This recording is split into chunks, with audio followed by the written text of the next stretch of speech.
Now, it's normally a pretty good day when you get a phone call from Ducati, but even more so when that phone call is to invite you out to Bologna to their HQ to find out how they go about making the new 899 and 1199 Panigale.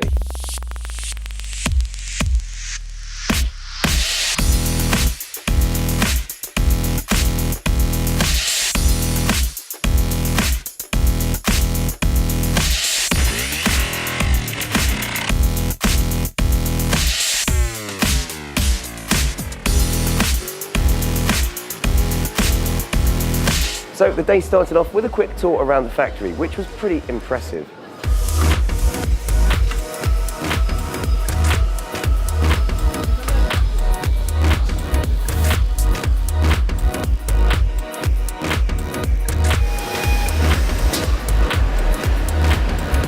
And after that, we were then given the opportunity to meet the man who designed the Panigale, Ducati Factory.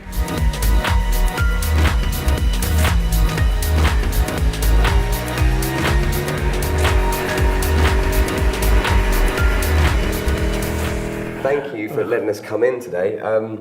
Now, the Panigale, what a machine. It is beautiful. You designed that. When Ducati came to you and said, oh, we need a new superbike, how did you start off? Because it's so different and revolutionary. Okay, if we talk about the Panigale, I start thinking of the machine, as you mentioned, very early, because we were at the production line of the 1098 before the launch of the 1098, and I was looking at the bike and I was not very satisfied 100% with the model. So I already started thinking of the future, about the future. Already? Wow. So we as a Ducati designer since 1999, I already knew all the items, all the very particular thing that the 916 has, and all the philosophy and let's say all the particular things on the GP, Desmo 16. So we were trying to figure out to combine the things we had in the past, thinking of the future, combine the MotoGP and the 916 items. Don't take care about things that doesn't work. So everything is very minimal, very compact. The goal was to design a kind of machinery instead of a beautiful sculpture. So we wanted to design a very race-related motorcycle. So here it is, the 1199 Panigale, and please talk us through some of your innovations. Okay, so go back to the concept that we wanted to have a very slim and compact motorcycle. So it was very strategic, let's say, how we thought about the rear suspension. Yeah. A lot of people ask why we moved the suspension in this, let's say, kind of fancy position. Yeah. But that was very useful and strategic to us in order to have a very slim and compact tailpiece and rear subframe. Yeah. Because otherwise, if the spring were in the, let's say, traditional position, we were in a trouble with the structure itself. Yeah. But also to have a more room, a more possibility to develop the pipe, yes, the pipe route. And also, because we wanted to have a very compact exhaust, then a classical shock would be a very, a big problem. Yeah, it'd be in the way, definitely. Yeah, you can say that the front cowling, the front fairing is very small, and we know that racing motorcycles have a very big cowling in order to protect, but we were very fascinated about 250 GP bikes, and so a very small, compact, very narrow shape very of the small profile, if you mean, yeah. So we forgot a little bit about the purpose and a racetrack a race purpose. Yeah. So we went to a very compact fairing. Finally, it was time to head down to the factory floor to see where they actually make the bikes and put them together. And the area where they make the Panigales is, well, rather special, and here's why. Now, what makes the Panigale production area a little bit different and rather special is that instead of a traditional production line where you have the engine moving along a series of stations with one person working on each individual bit, they do it rather differently. They've adopted a Japanese philosophy where one person manages the whole process of building the engine from start to finish. Now, one of the coolest things, and probably something that surprised me the most, was the fact that the engine actually turns up in a box with all the individual parts, screws and bolts in a specific place. And my OCD brain loves this, not only because it is incredibly tidy and quite easy to manage by the looks of it, but also it means if you get to the end of the process and you have some parts left over, well, you've done something wrong. So the way this process works is that each technician actually digitally signs in for each engine, and he is then responsible for the build of that engine from the complete process from start to finish. But it's not just the engine and the technician that are tracked digitally. Every single measurement and specific thing on this engine is. For instance, they have Bluetooth torque wrenches that not only allow the worker to see when they found the optimum torque setting for each nut and bolt and it's already pre-programmed in, but also allows the guy sitting in an office to track it all to make sure it's all within tolerances. So the first things to be put together are the pistons, and then it's the clutch, the gearbox, the alternator, and pretty much everything else that goes into an engine, right up to the engine casing. So when the engine comes to the end of the line, and if there are no screws or bolts or any parts left over in the box, it's moved on to the next section where it's tested. And so they just attach the engine to a winch, it gets put onto a conveyor belt and then moves to a completely different part of the factory. Now, each engine to build from start to finish takes exactly 120 minutes, unless, of course, something goes wrong and they have to halt the production line.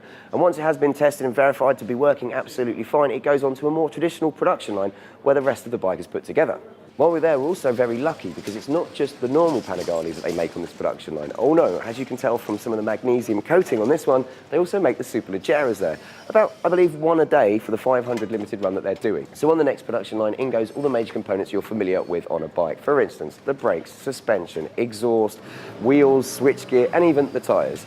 So now you have what pretty much looks like a finished bike. It's time to add the fuel, oil, all the hydraulic fluid and liquids, and then give it to possibly the guy who's got the best job in the world. He literally sits on Ducatis all day riding them. Yep, he's the man who has to test them. Now, he goes through a steady process of obviously making sure each gear engages, goes through the rev range, and generally just seems to have a lot of fun, although he might be a bit hard of hearing after doing it for so many Panigales. So how long does the whole process take to build a Panigale? Well, the engine takes 120 minutes, everything else takes about 170 minutes, so in total, in just under 5 hours, you have taken what was just simply a collection of nuts, bolts and parts and turned it into a fully fledged sports bike. Ducati Factory is quite possibly the coolest factory in the world, and also most of the workers look more like models than actual mechanics. Plus, you know you're in Italy because even the vending machines are cool. And when the workers need to actually, I don't know, redo their quiffs and touch up their makeup so they can head back on the catwalk, they even have their very own Ducati cafe to relax in. And yes, Ducati even make their own sugar. Now, something Ducati are very keen on is educating the future generations in not only bike engineering, but in physics and maths and things as well. And something they've set up is kind of like a little science museum in the Ducati Factory where schools come along on tours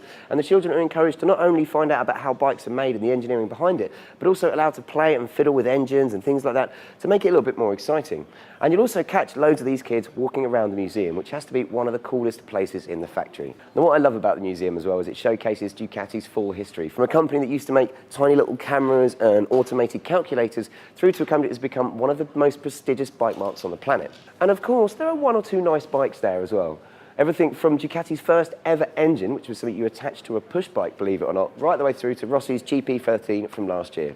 And there's so much racing history on display, like Paul Smart's Imola-winning 750 racer or Mike Hellwood's 1978 TT winning bike. Plus, you've also got the championship-winning bikes in there from Checker, Foggy, Toseland, Hodgson, and every race win from every category that Ducati have actually won and entered is listed on the walls. Now, obviously, we've been very lucky to have pretty much unlimited access to the factory this morning for our factory visit and tour, but there's one door in the Ducati headquarters which is always shut to mere mortals, and that is the door to Ducati Corsa, the racing division. But luckily, I've managed to blag a pass. Check this out.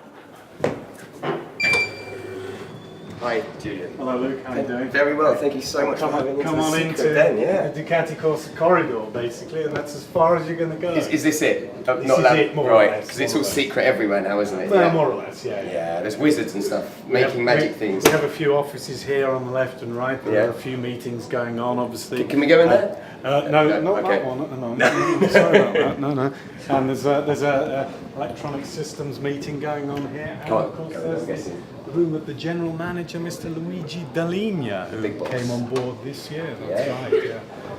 And there we go. You That right on cue. cue. Can't film him. Can't film him. And then we have offices for marketing and communication. Let's not forget, of course, the Ducati MotoGP project manager's office here. So all sorts of things going on at the moment. Now, it would be a bit rubbish of us if we went all the way to Ducati HQ in Bologna and didn't have a chat, or at least try and hunt down Paolo Ciabatti, the head of the Ducati Corsa Racing division. And I managed to grab him for a really exclusive little chat after they'd returned from the Circuit of the Americas in Austin. Paolo, first up, congratulations for the result of the Circuit of Americas. Obviously, first podium since 2012. How satisfying was that? Well, actually, we were very happy. We have been going through a few difficult years in racing at Ducati. So for us, it's the sign that the work we've been doing is now paying back. This GP14 has shown a lot more potential early on than, as you say, than in the last few years. Yeah, this bike actually was basically designed last year on the experience of a GP13, and when Gigi Dall'Igna joined in November, obviously the project was already almost finished, established, but Gigi brought some ideas, some new features which have been included in the bike, and already in the winter testing in Sepang 1, Sepang 2 and Phillip Island, we were quite happy about the results. You've got a new rider this year with Cal Crutchlow. I think it was evidence that Dovi has definitely learned to ride the bike. And how do you think Cal will do riding the new bike? I think Cal will do good. Obviously, the Ducati is a different bike, and I think it's easier for a rider like Dovi, who has been riding a non-competitive Ducati last year, to feel the improvements of a GP14. We're confident he will be there fighting with Dovi and Iannone, and hopefully even with the other guys which are ahead of us at the moment very soon. Paolo, thank you so much for your time today. I know how busy you are. We really appreciate you letting us into the hallowed Ducati Corsa, but we know we're not allowed to film anything, anywhere. None of the meetings, none of the offices. It's all secret, isn't it? Well, it's an area where a lot of things are going on also, so I hope you understand and you appreciate that it's a kind of secret area, and we want to keep it as confidential as possible. So no taking photos and sending them to Livio Super? No, well, maybe not. Now, probably the most asked question I had when people found out we were going to Ducati HQ in Bologna was, can you find out any information on the much-rumoured Ducati Scrambler, or even get some pics? Now, we searched high and low in the factory and asked everyone we saw, and we didn't find anything. But in the best tradition of biking media, we got our team of crack expert graphic designers to knock up what we think it might look like. Maybe. Kinda.